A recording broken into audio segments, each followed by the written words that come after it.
David Hertel in for Aaron and Natasha. Well, if you're following conservative politics, both in Quebec and Canada, you're seeing a seismic shift.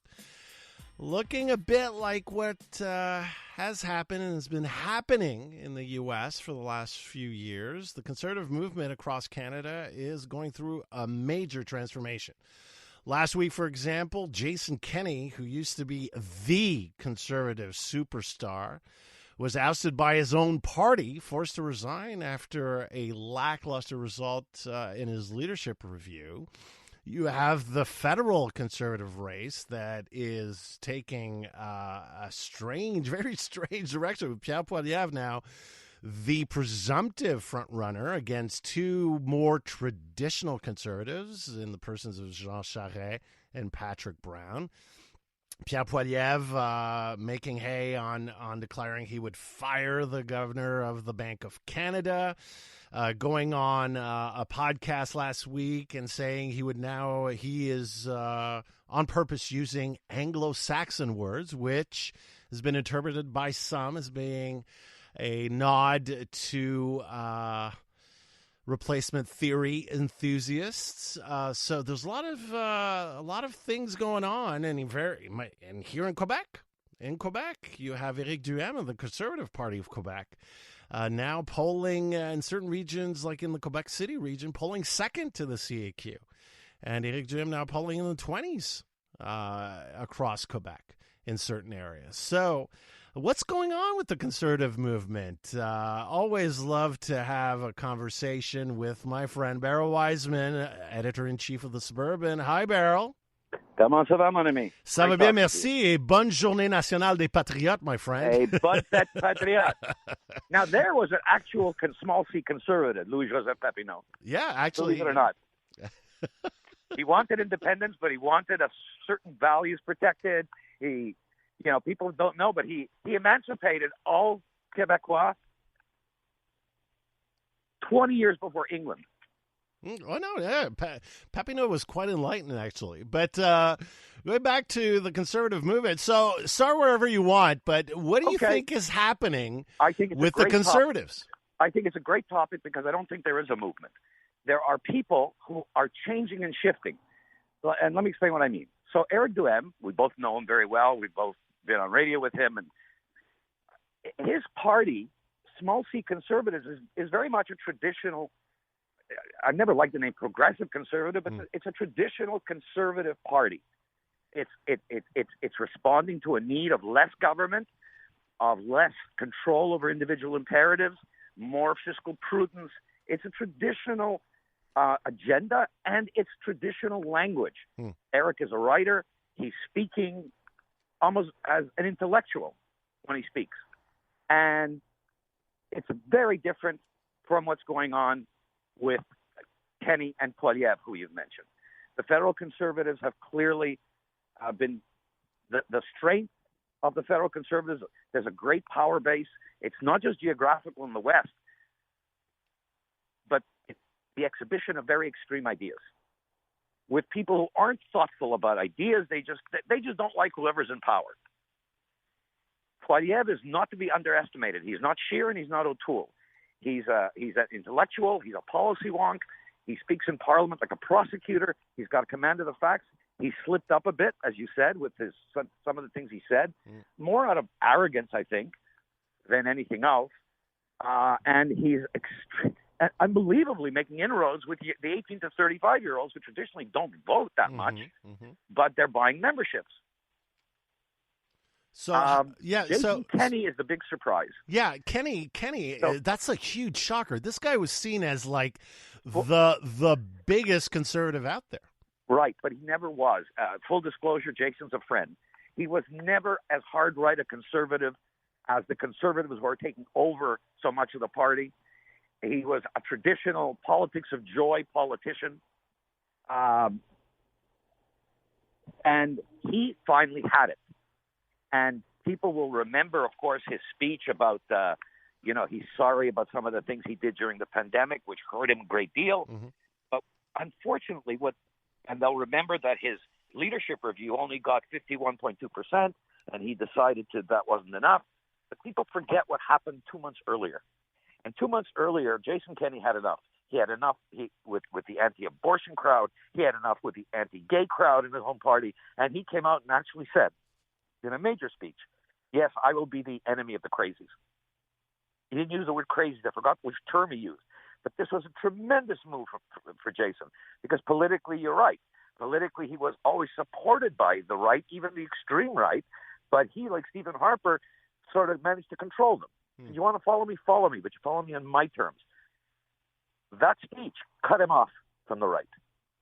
And I think what happened in the leadership review was evidence of the strength of that extreme right. And I have to tell you, I don't think Jason Kenney, I hope for Canada Jason Kenney is not through with politics. But the biggest task Poilievre has is controlling his own extremists who are supporting him. And if he wins the leadership, his biggest task will be to control that element of the party that will determine policy and direction. And I'm not sure that's the direction we want this country to go. So, but that's the question, because is that where the Conservative Party is going? Again, we don't have membership numbers, and they have until June 3rd to rack up these members that will actually vote in September. But the way things are going, it seems like the calculation, and we know that, in his organization, he has some former Stephen Harper senior staffers running his campaign. And they seem to be going after, they're saying, okay, we have 34% of the vote locked in. We've gotten that the last two elections. And it seems like we're going to go after the angry, ultra-right, anti-government crowd, and that will give us what we need to get over the top and beat Justin Trudeau next time. But is that the right bet to make to get a Conservative government in the next election in 2025? I don't think it's right intellectually. On a policy basis, if this is the crowd that was supporting stuff like mandatory minimums, hard criminal penalties, making everything and everybody illegal and controlling everything, this is not the Canada I want. Yeah, but that's not the crowd either. I mean, you're talking about the occupation crowd. You're talking about right, but that crowd on other issues is hard right on social issues. Right. You're right. right. I don't think, my gut is telling me, my reading of Canada is telling me that agenda and that attitude cannot win an election. And I would much rather see them adopt, the Éric Duhem conservatism in Quebec, which is reasoned and eloquent and a civil discourse, than going after and pandering to every single group just to get their votes. The fact that they're members doesn't mean they're going to vote. Peter MacKay went through that in the last leadership with O'Toole. He had more members. Somebody forgot to do the logistical follow-up. So, 1835, they'll buy membership, but they're not the biggest group for voting.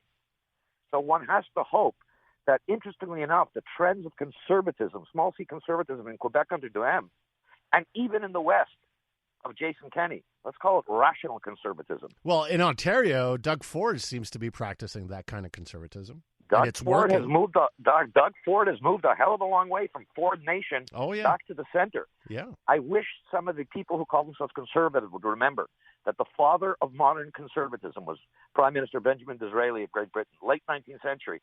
And he said, I am a conservative to preserve what is right, and I'm a radical to change what is wrong.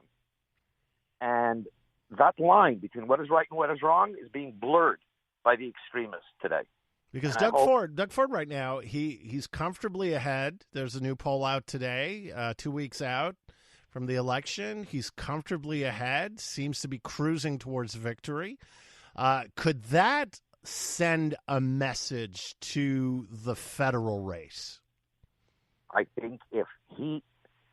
I'm sorry. Remind me again. Their election is June, right? Well, their election is actually June 2nd, and the day before membership cutoff. The day before membership cutoff.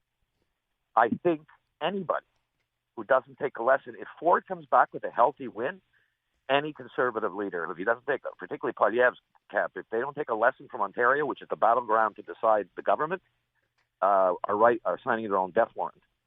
Head home in good company. Montreal Now with Aaron Rand and Natasha Hall. CJAD 800. Welcome back. David Hertel in for Aaron and Natasha, joined by the Suburban's very own Beryl Wajsman. Beryl, before the break, we were talking about conservatism in Canada. I want to get your take on Christopher Skeet's interview with Evan Solomon yesterday, but one final question on the Conservatives.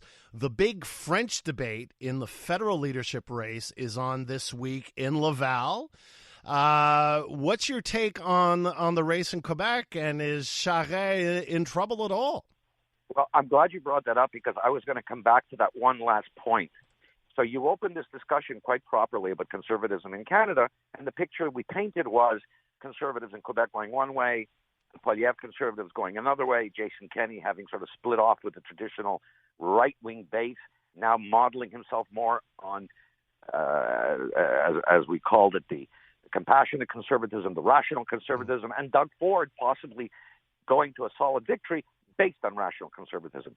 We forgot to mention one more factor, which you just did, Jean Charest. It is not a given that Pierre Poilievre is going to be the next conservative leader.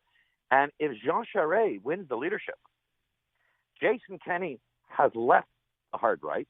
Doug Ford, as you mentioned, will probably be elected as a centrist this time. And Eric Duhem represents a rationed, reasoned conservatism in Quebec. So we may have a totally different picture of what conservatism is in Canada. No longer driven by the extremes, certainly no longer regional, because you would have Charest, Ford, Duhem, and Jason Kenney on the same page. And I'll tell you and the listener something else. There have been discussions between Jean Charest and Jason Kenney, particularly after his speech, Jason's speech, attacking the extreme social conservatives in the United Conservative Party in Alberta. So the future is not yet formed. The debate will be important, the French debate, but all the work, and you know this, you're a former minister, you know that the work is on the ground. Oh, yeah. You've got to just sign up members and then make sure that twice you call them back and say, remember to vote. Oh, yeah. The split is so deep right now that who is going to vote for Charest is going to vote and sign up for Charest. And who's going to vote for Poilievre is going to sign up and vote for Poilievre. Debates are not going to change this thing. Just not going to happen. Well, definitely. Well, it's interesting to see that you don't think the Jello's formed yet. There's still. I don't think the Jello is formed yet, and I'm just. Perhaps it's my. I don't have much natural optimism, as you know. I believe in Murphy's Law. If anything can go wrong, it'll go wrong. But I see another vision on the horizon. I see a vision where, and you painted the tableau. Duhem, Ford, Kenney, Charest as a federal leader. Whole new take on conservatism in Canada. Interesting weeks and months to come. I won't let you go without you giving your take on Chris Skeet's interview with Evan Solomon yesterday on Question Period. His bizarre, sometimes, defense of Bill 96. I have nothing to say. that never happens. What I had to say, I said in so many editorials, in so many articles. I sent them to Chris. Chris is a friend. He's really well-meaning. He's there for the community when it needs to be. I think his defense of this is inappropriate. The proper approach would have been to stay silent. There's no way you could be the assistant to the premier for Anglophone relations and Anglophone communities and defend Bill 96 in any way, shape, or form. It's not possible. It's not intellectually honest. Chris is a very good, hardworking MNA. He really has done a lot of great things for the community behind the scenes. He's done his job well, but this was above and beyond. He should. Whoever asked him to do it, he should have said no. So do you think this could actually affect his chances of re-election in St. Rose and Laval come October? Chris's chances, no. No, he's been an exceptional constituency MNA. So overall, Beryl, you've been on CJD and in the pages of Suburban as a defender of the CAQ in certain areas. So overall. I've defended the CAQ overall on almost everything except 96, including Bill 21. But does 96 override everything else? It is very hard. It is very hard after 96 for me or for anyone This is too existential an issue, 96. It's wrong. It's unethical. It's immoral. It's illegal. It's unconstitutional. You name it, that's what it is. And it's being done not because this premier has anything against the Anglophones. Quite the contrary. It is being done to get the last dying, gasping, aging nationalist vote. And it's being done, this legislation, the underlying sub rosa messages, c'est la faute des autres. And it's time to end la faute des autres, the fault of the others. It's time to end it. It's an issue that is just wrong. This isn't going to protect French. French is not in danger. This is simply an attempt at a vote grab because this government wants to have 100 seats, which it probably would have anyway, given the last Léger poll. It's not defensible. This is existentially, what was the word that President Obama used to like? Transformational. Mm-hmm. This is a transformational event. I'm not even going to say transformational legislation. This is a transformational event. I don't know. It's not going to be easy defending the government unless if they pass 96 this week. The record of application is very gentle. If the first thing out of the gate in the first month, we see a dozen inspectors rolling around seizing computers and cell phones, le jeu est fait. Yeah. On that note, thank you so much for taking the time this afternoon to share your thoughts. I'll let you go back to your Journée des Patriotes barbecue. Absolutely.